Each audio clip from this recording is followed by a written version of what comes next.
and President Biden has taken.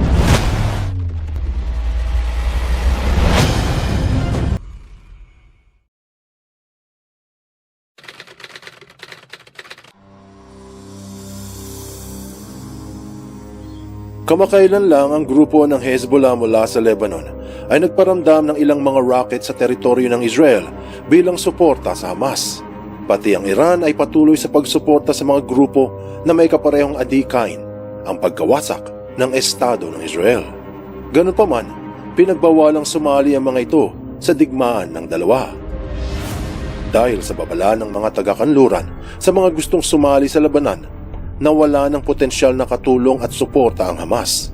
Kahit ngayon ay mapapansin na hindi gaano lumalabas ang mga Arabong bansa upang makipaglaban ng harapan sa Israel, habang ang Hamas ay naghihintay ng tulong sa loob ng sangasangang kuweba ilang metro sa ilalim ng mga syudad.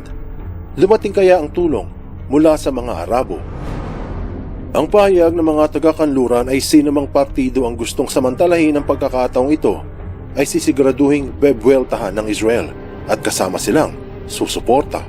Sinabi ito ng isang opisyal ng Navy Strike Group o mga barkong pandigma sa pangunguna ng aircraft carrier na USS Gerald Ford sa karagatan ng Mediterranean upang pangatawanan at linawin ang kanilang balak.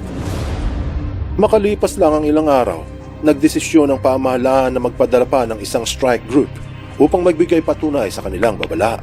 Subalit mayroong mga walang kumpiyansa na makikipaglaban ng Amerika para sa Israel dahil sa hindi nitong lubusang pagtulong sa Ukraine.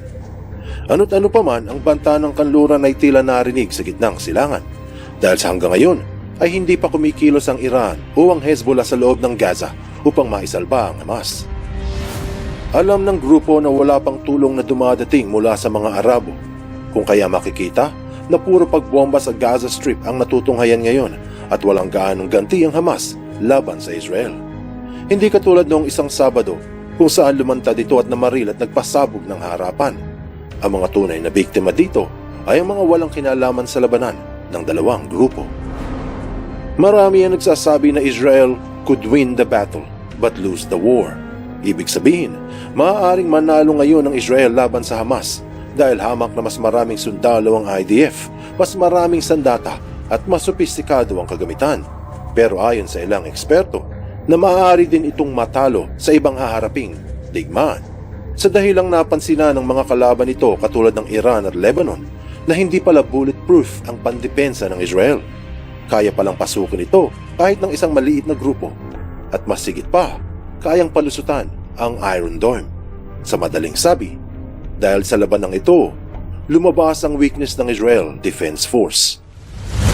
Magsilabasan kaya sa kanilang mga kuweba ang Hamas at lumaban ng harapan sa Israel Defense Force upang makita kung sino ang matibay?